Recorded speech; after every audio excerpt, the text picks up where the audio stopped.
lucky was Lewis with this safety car? Wow. I mean, sometimes the angels above just shine down on you and they're like, home race? What? A podium for you? Of course, baby. Of course. Lewis, anything. They were like, yeah, you deserve it. There is nothing stronger than Lewis Hamilton and a podium at Silverstone. Nobody can defeat that at Silverstone. When Silverstone happens, Lewis Hamilton will get that podium. And that's something that I learned from last year, because he had no business on the podium last year. By force, he'll get a podium. He had no business. Yeah. No business being on that podium last year. Even if his back is shot out, he will be fighting for that podium at Silverstone. You can guarantee that's the one race. Hello and welcome to Wheel It Up. We're back again this week with three black women to all things Formula One. I am Simone, better than last week because last week I had food poisoning, but I'm much better. Yeah, I'm Shanice. I would say better than Simone last week, but very tired because I was at a rave most of the weekend. I'm just tired. I'm always tired. I was at a wedding on the weekend and I slept. Well, sorry, I napped for about 5 hours and I still need to nap some more. So I'm tired. And it is always tired. I think one day you're going to fall asleep when we record the podcast. You know how like Big Nasty did on Steph's Pat Lunch? He literally fell asleep live on TV. I feel like that's going to be you, Anita, one time. And we'll have to edit it out. God forbid. Anywho, let's get into the British Grand Prix, the race. Our whole race. Oh my gosh. Unfortunately, it didn't deliver on the weather, which was a bit sad. Like this weekend, the weather was it wasn't as sunny and warm as it was like this time last year. Like it wasn't great, but I feel like it was traditional British weather, and I can deal with that. I thought it was quite nice, a traditional British race with traditional British weather, with some British, podium people, racing drivers, So I just thought actually it's giving British, and I was here for it. So I was watching I think I was watching this morning where I was watching the news, and someone said it was given Houston, Texas, because of how dramatic it was on the grid walk and stuff like that. And I'm like, be fucking for real, bro. That's so dramatic. Real. It's like there was nothing dramatic about the grid walk. Martin Brundle was complaining because some people didn't want to talk to him, which I find very rude because people do need to talk to Martin Brundle when you go on that grid. But at the same time, it wasn't quite Hollywood. Like, people need to relax. It's not like it was in Miami. Miami brings out the stars. Right. Exactly what I was going to get to Vegas. You're going to see Floyd Mayweather. You're going to see box. You're going to see everything. Yeah. Vegas, the F1 race is going to be the sideshow. Everything else comes before it. Like, no one's there for the race. They're there for the stars. I can't wait for the pre-race content. Like that, I'm here for. I always tune into that on particular races as well. Miami, Monaco. Yeah, Vegas is going to be litty. It's going to be good. It's going to be good. Well, let's take a lap. It's time to take a lap.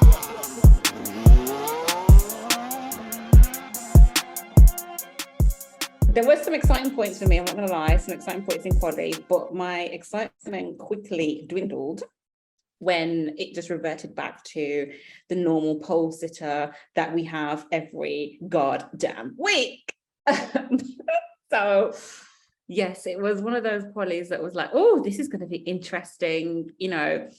We got to see the good upgrades that have come from the McLaren. Lando and Oscar were just giving this weekend. So was Alex Albon. I was really excited for them. I was actually even a bit hopeful for Ferrari, thinking, maybe. I mean, last year Carlos Sainz won, so who knows what might have happened this year. But I didn't watch quali, right? But then I was at my wedding and I saw the results of quali, and I thought maybe a red flag happened, because I was thinking, why are both McLarens up there?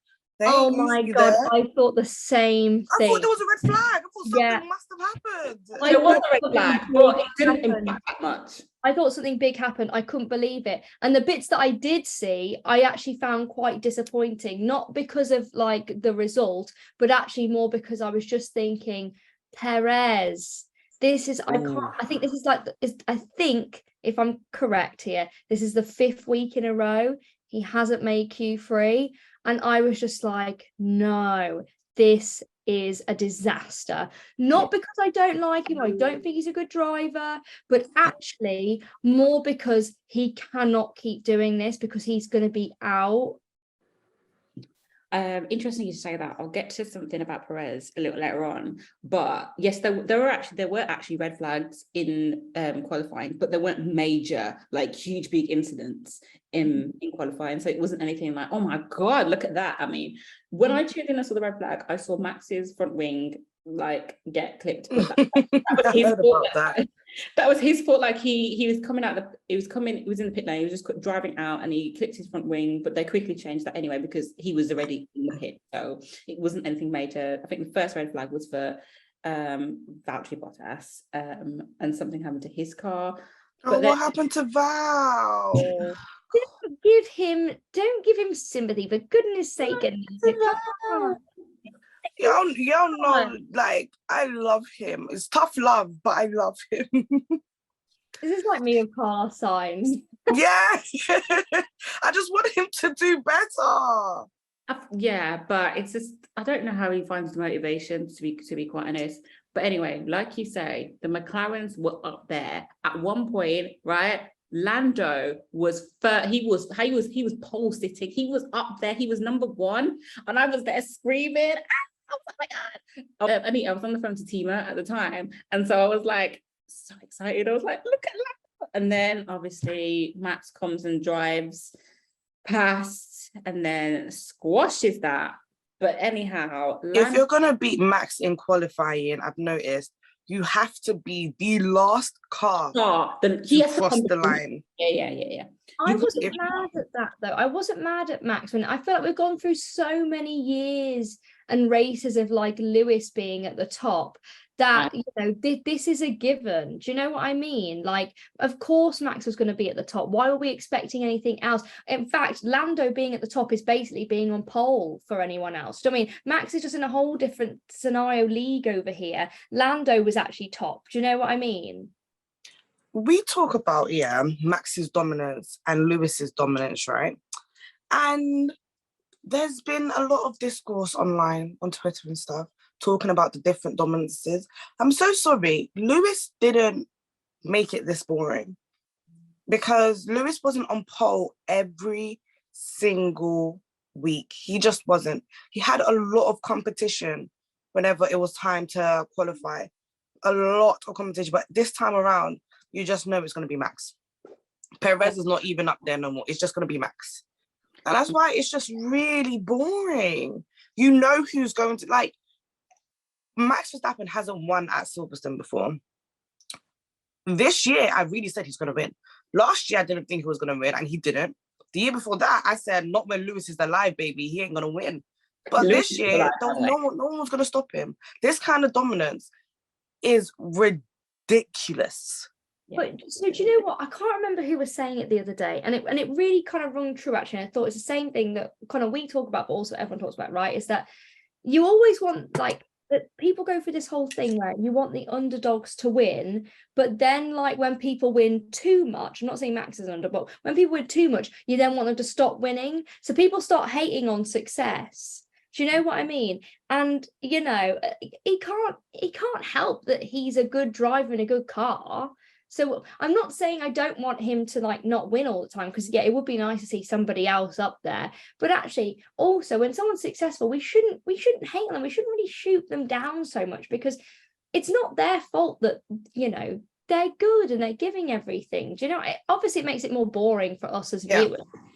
But you know, we can't shoot on people for being good and successful, because what sort of thought is that?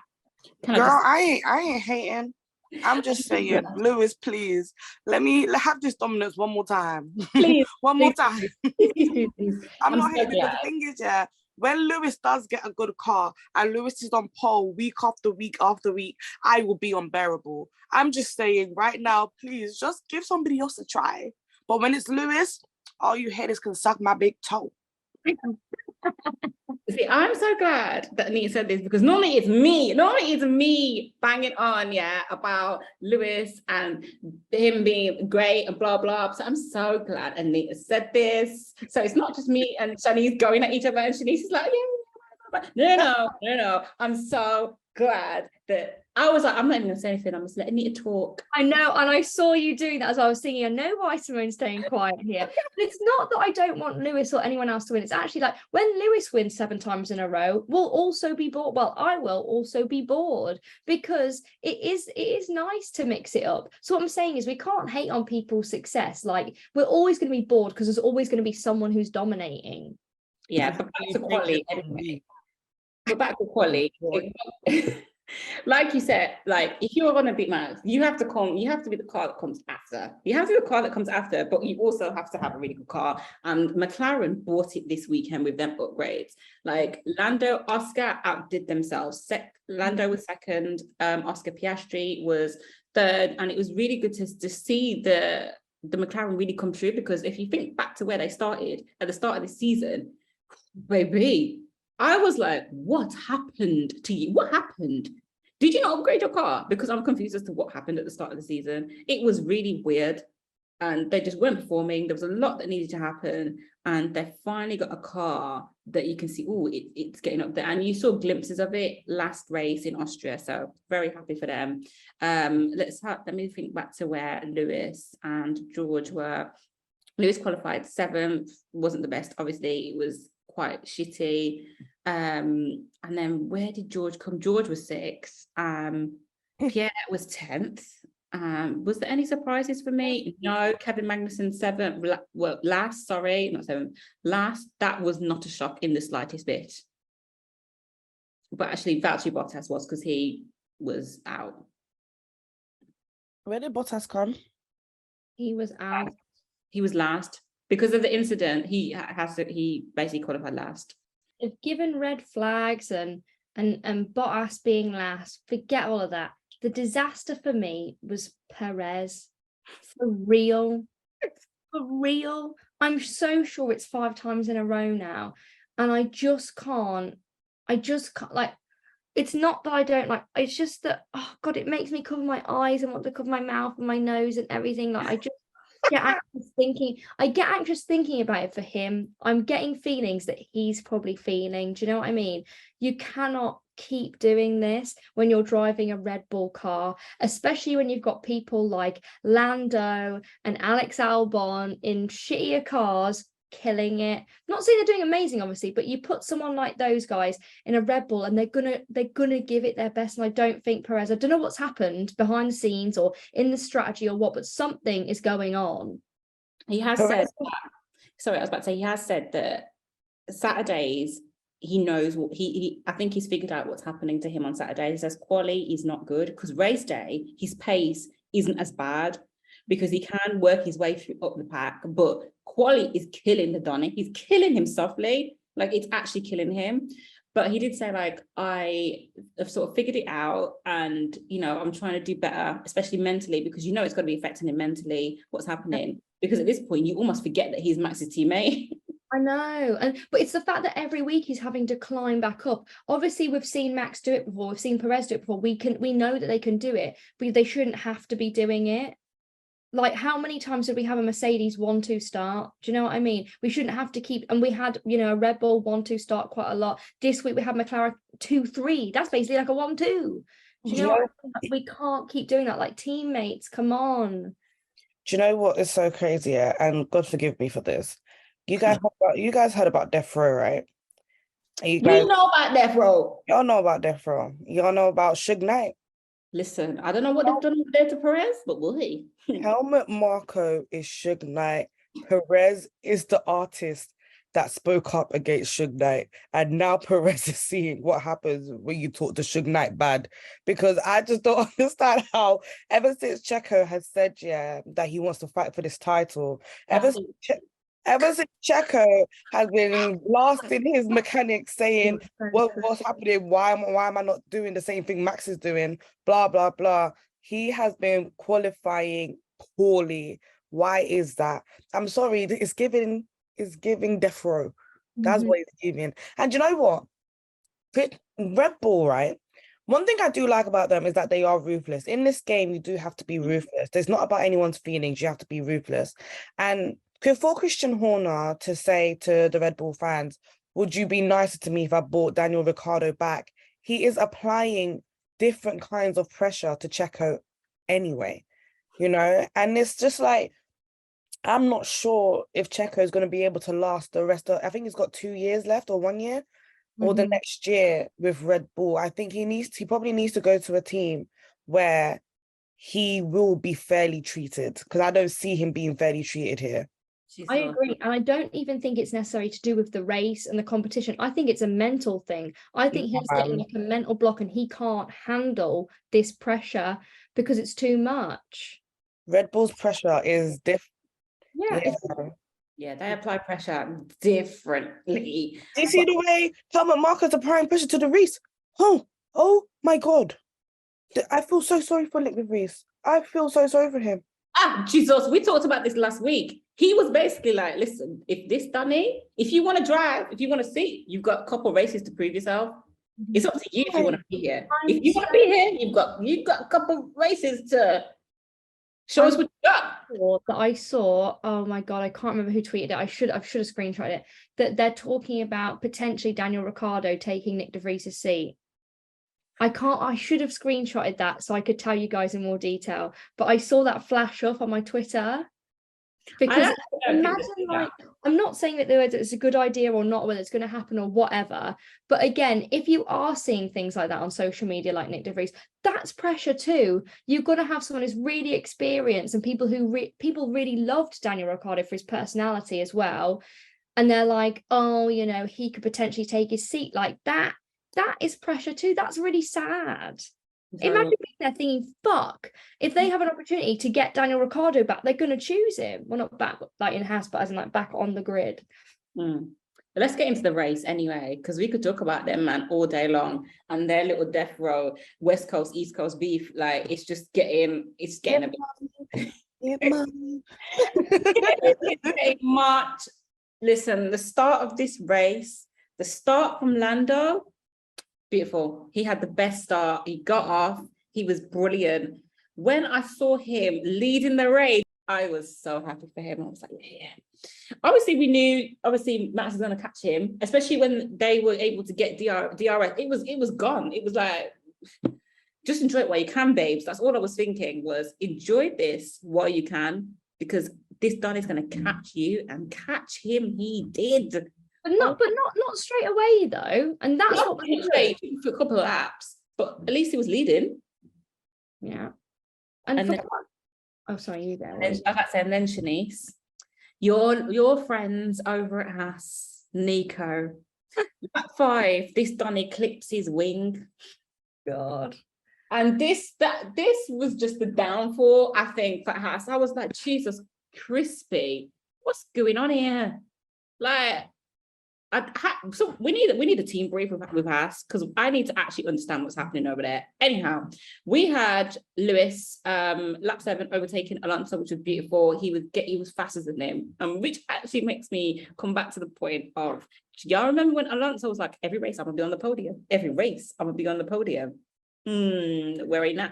To Aston Martin, they weren't really good, and I know that they said this probably isn't one of their good best tracks, but they haven't had a good track in a couple of races. So I'm kind of looking at them like, it's kind of like, do you remember, was it last season or was it the season before, where Ferrari had a really good start and then something just happened? It was like some big old downfall. And I feel like obviously they weren't as doing as they're not quite Ferrari, but do you know what I mean? That they were doing good, really good. And I don't know what's happened. Like, I have my money this season on Aston Martin to be those underdogs that are making a comeback. Yeah. And I don't know, after all these changes to the car, McLaren could be the ones coming back.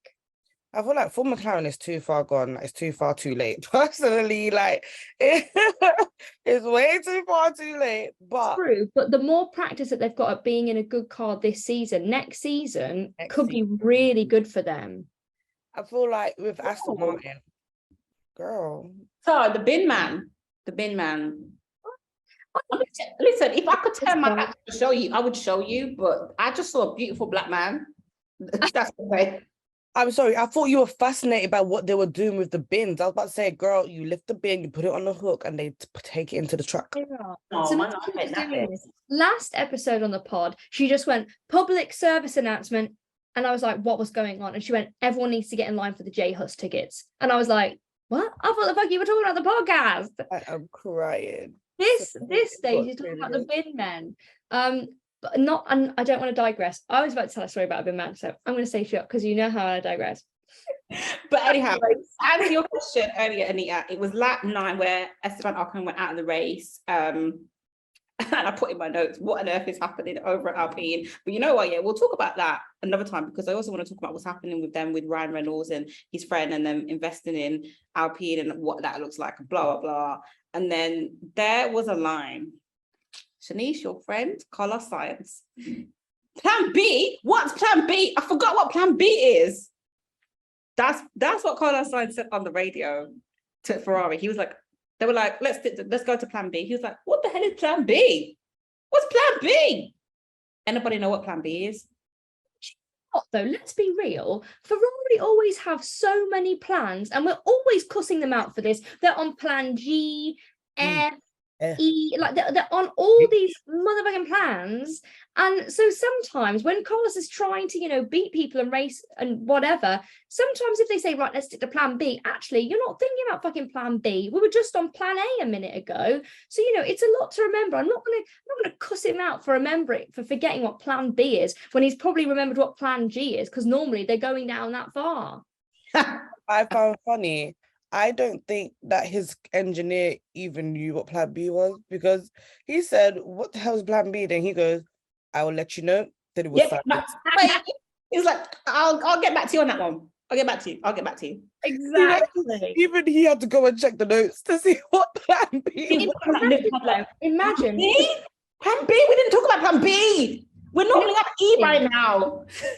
Because the problem is, what's probably happened is someone said to the engineer, right, we're going to plan B. The engineer's thinking that Carlos knows what plan B is. So they're like, Carlos, we're going to plan B. Carlos is like, well, no one's told me about plan B. What's plan B? And the engineer's like, oh, okay, well, let me check then for you. Because someone's probably told the engineer to say plan B, thinking Carlos knows it, but even the engineer didn't know it. Because normally they just rely on the drivers to be like, there's never any detail. There's never be like, oh, we'll go to plan C, you know what that is, or plan C, change tires. There's never any detail. There's always just, we're going to this plan. But you know what? There can't be any detail because everyone will know. Radio. I know everyone will know, but I'm just saying sometimes it's a little bit sus. Do you know what I mean? Like, we don't know if they know anything. They say it with such confidence and no detail that we don't actually know. And I think this proved it. I feel like they need some code words or something. Like, you see, like when Lewis used to say, oh, my tires are gone, and then he'll do fastest lap. They need something like that. Yeah. Because this is getting ridiculous. I agree. I feel like, it was a couple of races ago and I can't remember what was said, but I feel like somebody does use code words, because I remember thinking, that's a bit odd. What does that mean? I can't remember what it was, but I remember thinking, I wonder if that's a code word. And it was something really random. They said something so random on the radio, and I just thought, nah, that means something else, that does. The downfall continued for Haas, because then Kevin Magnussen's car caught on fire. And this is where things got interesting, because then it was like virtual safety car, which I was like, okay, virtual safety car, cool. Can I just say, how lucky was Lewis with this safety car? Wow. I mean, sometimes the angels above just shine down on you and they're like, home race? What? And the podium for you? Of course, baby. Of course. Lewis, anything. They were like, yeah, you deserve it. There is nothing stronger than Lewis Hamilton and a podium at Silverstone. Nobody can defeat that at Silverstone. When Silverstone happens, Lewis Hamilton will get that podium. And that's something that I learned from last year, because he had no business on the podium last year. By force, he'll get a podium. No business. Yeah. No business being on Even that if podium his last year. back is shot out, he will be fighting for that podium at Silverstone. You can guarantee that's the one race. That is the one race where even in the first lap when Lewis went wide, yeah, and then he ended up in P9. I said to my mate, I said, he's gonna make podium. And my mate's like, no bloody way. I said, Lewis at Silverstone? Yeah, it's happening. Will make podium. I don't know what the gods are gonna do, but that spirit, he's gonna make it. Yeah. The gods shine down on him, because after the virtual safety car came an actual safety car, and Lewis had already missed the window in the virtual safety car to get his tires changed. And I was like, for sake, man. I was like, yo, that's when you should have come in to change your tires. But then he came in to change his tires under the safety car. I said, baby, it's on now, because he came out ahead of Oscar Piastri, and that just switched my soul. And oh my gosh. You know what I was really gassed about? They got the tires correct. The softs. Yes. Oh. Yes. Although usually sometimes, yeah, and sometimes I love Mercedes. You guys know I love Mercedes, but they be getting their tire choices wrong sometimes. They make the wrong calls, and I'll be looking at them like, and then you always hear Lewis on the radio back saying, "Are you sure? Are you sure? Because I'm not sure. Are you?" Yeah. Like, he always says, "Be fucking for real. I don't think these tires were the right ones." But this time, is this set up? Is this set up? Nah, for real. They got them right. But just with the right amount of time, because if you look to the end of the race, Oscar was catching Lewis's behind. When I say the race needed to have ended, listen, this is the British Grand Prix, 52 laps. Let me tell you, by got to lap 50, I said the race has to end. That race has to end, because the way Oscar was closing down the gap, honestly, I've never wanted to see Lewis come around that corner and see that checkered flag so much in my life. Lewis lost the rears of his tires, yeah. I'm not gonna lie to you, I think he let off a little bit. He let off to cool his tires down a little bit. And obviously Lando put up a great fight against Lewis. I'm sure we'll come to that. He put on a great fight against Lewis, but I had no worries with Oscar Piastri catching up, because I said, Oscar, you were a great driver. We're gonna come and talk about you in a second. You are a great driver, but there's no way this 8-time world champion is going to let you get past. I'm so sorry. You better hold your horsepower and hope for the best for the next race, because it just wasn't happen. I think it came to like half a tenth of a second, yeah, and Oscar was right behind him on his ass, and I was like, "It's fine, no problem." Listen, I saw the seconds go down and down and down, and I was like, "Oh my God, let the race end, because I can't have this. We need the podium by force, by God. I don't care which ancestors he was prayed to that day, whether it could have been Shakira, I don't know." Anyhow, by the way, did you see how, I don't know if you heard about how the commentators like referenced her as being Lewis' friend? Yeah. Oh, please, she's been at like every race for the last how many weeks? We don't know. I don't want to speculate. We don't know. They might just be good friends. Do you know what I really wanted though? Every race, has she not got nothing better to do? She got kids. No, literally, she actually probably doesn't. The kids are probably with PK. Yeah, for the weekend. To do. She's a busy, successful lady. She doesn't need to be at F1 every week. Clearly, she does, because she should bring success. Do you know what? I feel like her and Lewis, if they are dating, they need to come out when Lewis eventually wins a race, and she needs to come out and kiss his helmet, something like that. Listen, give us something. Anita said, "We are going to replay the culture to get a Lewis 2000 and God knows what it was. We're going to replay it. We're going to replay it. It's Yeah. time." So anyhow, the race antics still carried on. And another funny bit for me, was when Pierre was fighting with Lance Stroll, who I forgot about Lance Stroll. We'll talk about Lance Stroll in a minute, because boy, I forgot about that, Donny. And I think Pierre must have said something like, he needs to give him back the fucking position now. You know, when Pierre gets angry and that French starts coming out, he's like, "You need to give me that position back now. That fucking position back now." I said, "Oh, babes. Anyhow, he ended up taking it back, but obviously Pierre had to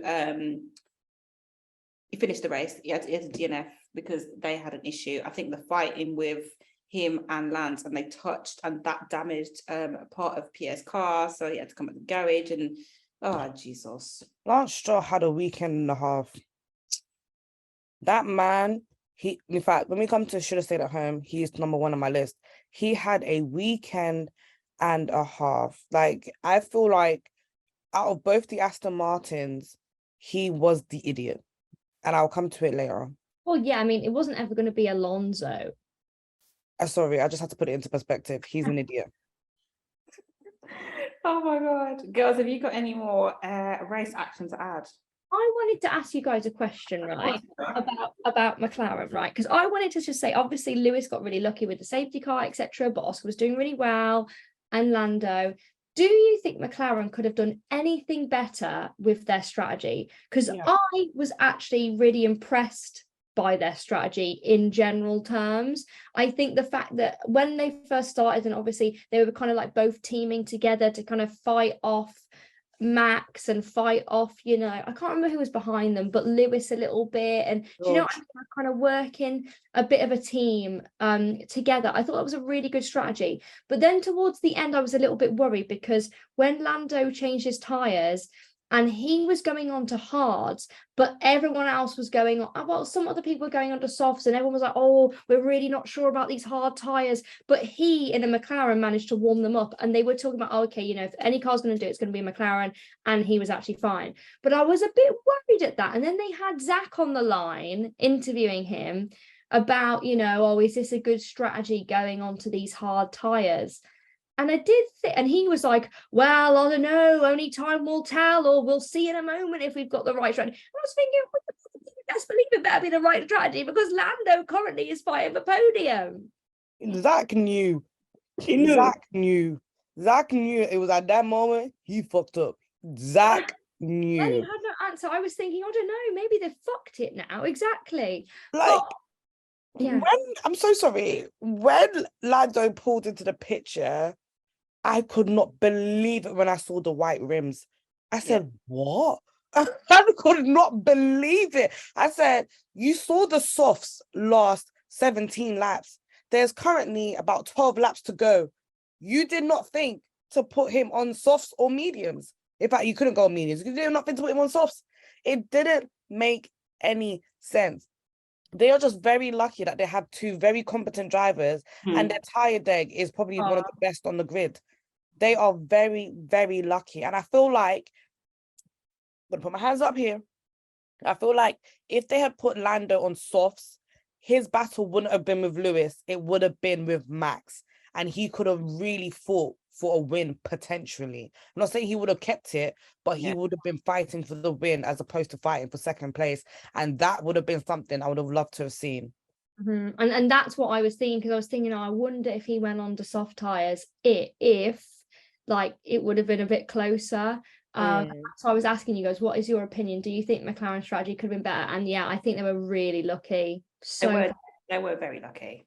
I'm glad that the luck was with them, though. I was here for it. I was so happy for Lando. Like, me and Simone were talking about this last week, and genuinely, we fucking called it. I was like, you wait for next week. I said, I know it seems really hard to imagine at this point where we were last race, but I'm telling you, next race, Lando is gonna fucking bring it.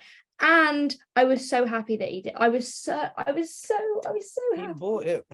He fucking brought it. But also Oscar. I mean, at the start of this podcast and the start of this season, not that I was cussing out Oscar a lot, but I was thinking like we haven't seen. Okay, fine. You were cussing him out. Okay, fine. But I was thinking like we haven't seen like much from him. And yeah, he's in like, I wouldn't say a better car, but he's in a decent car now, whatever. But okay, it is better, but you know what I mean? Okay, Anita. Okay, fine. What were you gonna say? Oh no, I'm not gonna disagree. I'm not even gonna disagree with you like that. I'm just saying, yeah. I look at other rookies such as Logan Sargent, right? And there's always been kind of like the discourse of who would be the better driver, Logan Sargent, Oscar Piastri, blah, blah, blah, blah, cool. And I always knew it was going to be Oscar Piastri. And I feel like the reason why I want to big him up so much is because Alex Albon in that Williams has been putting everything into that Williams, but getting top 10 starts. Logan Sargent has barely made out of Q3 every single race. Sure. Oscar Piastri gets one good upgrade and he's up there with Lando Norris. They're like this. and he's Listen, battling with the big dogs. That is what you call a big balls driver in his rookie season. no. He is the first rookie, I think, apparently, since Lewis Hamilton to qualify top 3 in their rookie season. It's big. It is a big, big accomplishment. And like, I'm so gassed for him. And I really hope that he gets a podium in his rookie season as well. So people like, I don't even want to cuss out Gasly, but people like Gasly, people like Ocon, people like Logan. No, it's true. People in their rookie years can see whether you're in a good car or a decent car or not. If you battle it out with your teammate, you need to be up there with your teammate. There doesn't need to be that big gap. You need to be up there with your teammate. I think Esteban Ocon didn't do too badly back in the day. I think his I rookie remember season. I remember Alex Albon doing quite Didn't bad. he lose his seat in his rookie season? Am I bugging? No, No, you're not. I You're thought not. that was the second season. I thought that was the second season. Maybe it was his Was first. it his second season? I could be wrong, but I remember him not, because I remember him like showing a lot of potential, which is why he ended up being what wasn't he like Mercedes reserve driver? You know, he Because had a no one wanted him. well, yeah, but he had a lot of potential. You know, he had a lot He of had potential for sure, but I look at Oscar Piastri and I think, whereas who's going to drop this man? If Oscar Piastri becomes vacant, a lot of people's seats are in jeopardy. I feel like what feel like personally, I saw Alex Albon, Esteban Ocon, and even Pierre Gasly have a lot more potential than I've seen from Logan Sargent. Oh, Logan Sargent, okay. Yeah. Oh, yeah, come on.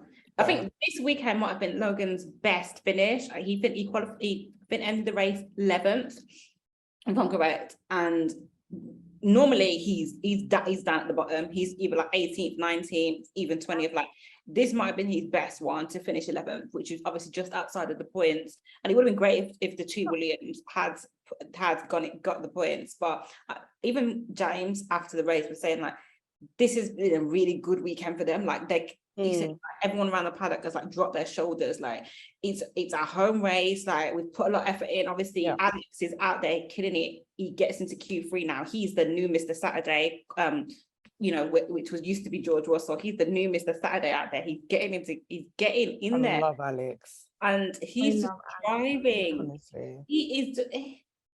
I'm just like, I'm just so proud to see like Alex like just getting the most out of a Williams. I just feel like I haven't really seen many drivers getting the most out of a Williams like Alex. Do you know what I mean? Yeah. It's a lot more experience now or what, but I cannot wait to see him in a different car. And if Perez doesn't wake up.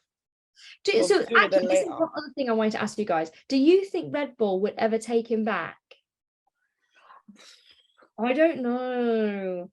I hope in my heart that they would, but I just don't know if they would want to chance it again. I don't think they would.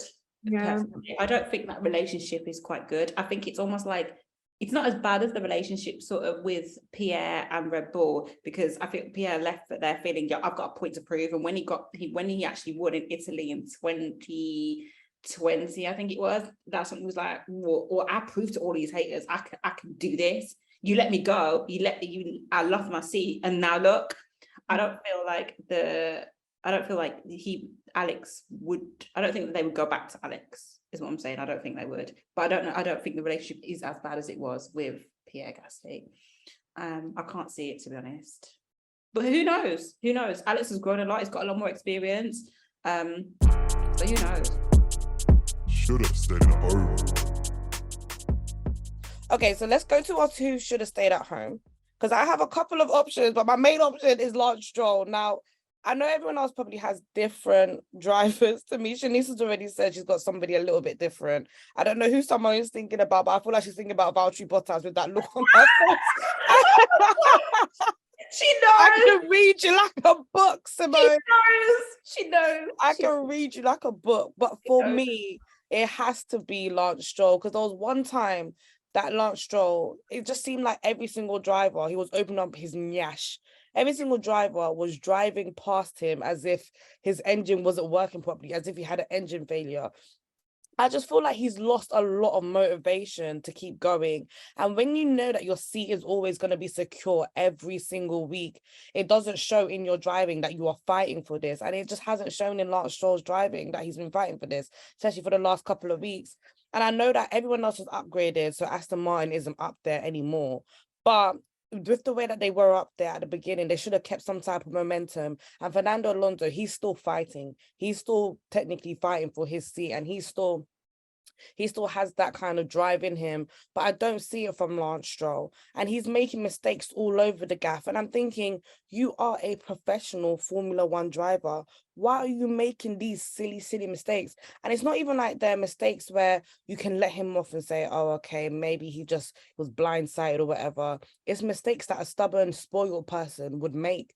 You don't want to let nobody get past you? Fine, I'm going to go off the track. You don't want to let nobody go past you? Fine, I'm going to clip you a little bit. That's the type of mistakes that he's making. And it's not the first time he's making these stupid mistakes, not the second time. And I'm sick and tired of it. He should have stayed at home, and I hope he stays at home for the rest of the week. For the rest of the season, sorry. Oh, sorry. I needed to get that out there because he's really worked me up. Like, I'm livid for him. I can feel that. Do you know what? Like, I feel like a disappointed mother. Why are you doing this? Fight for your right. Fight for your seat. Fight for something. Show you have some drive. No, because I feel like everyone there is driving to survive. Driving to survive. And Lance is just driving to maintain. And I don't like that. It's ridiculous. But that is my who should have stayed at home. But I could have put Ocon because I'm so sorry. Coming out at the 10th lap, that is absolutely appalling. And that's from Alpine's side. I'm sure it was before the 10th lap. It was like lap 9, lap 7 or something. But I kind of agree with that, because the thing for me with Esteban Ocon was I actually just couldn't, but I just was really sad. Like, Simone, in your notes, you just put like, what the fuck is going on? In my notes, I put retiring lap 7. It could have been 9. I could have been wrong. And then I put, couldn't believe it, really sad. Yeah, I was really sad about it because I just saw, Lana doing well, Oscar doing well, Alex not doing too badly, Lewis doing quite well. So all my favies are up there doing quite well, and he wasn't. And I was just, no, you're one of my favies. Come on. I was really sad. I was like, oh, I thought this was gonna be the race that all my favies are gonna be up there and it's gonna be good. Apart from that shows the difference, between you and Simone. Simone's like, what the fuck? And you're like, oh, this is so sad. No, absolutely not.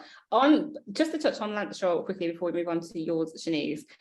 Lance made so many mistakes that are costly. Like, Pierre gave you enough space. You actually didn't need to come off track.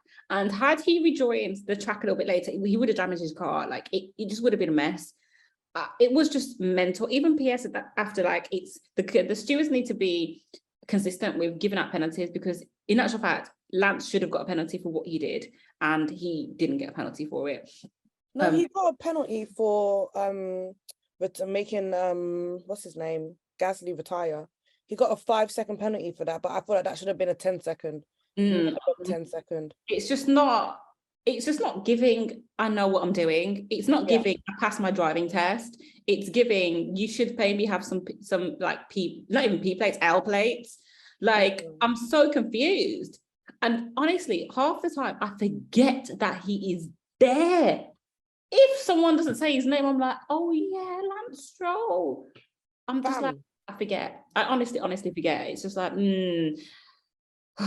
the time he was only battling with his demons, because he was just the only one there. He was racing by himself. And I'm just like, have some drive, have some decorum. But anyway, before you think it's because he knows he's guaranteed a seat? 100%. Like, no, you don't drive like that. Is he guaranteed a seat? I know that obviously, his dad's paying big money, but at some point, if they're not seeing results, surely his dad, it's a business at the end of the day, and his dad is a businessman. Girl, him and his dad are like this.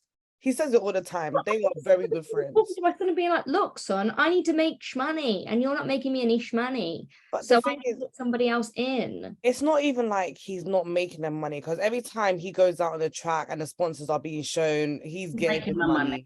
He's making the money. Lawrence is getting that money in returns regardless. So it's always going to be on that second person in that seat to make sure that they are pulling up all the way. And that's why you often see Alonso holding Lance's hand, saying, don't worry, I'm not going to pass Lance, or make sure Lance stays with me, or stuff like that. Alonso holds that man's hands whenever he can, and Lance just Because he wasn't doing that when he wasn't doing that at Alpine. Did you the beef between him and Ocon? He wasn't doing that at Alpine, and he sure as hell wasn't doing that in McLaren when Lewis Hamilton was there.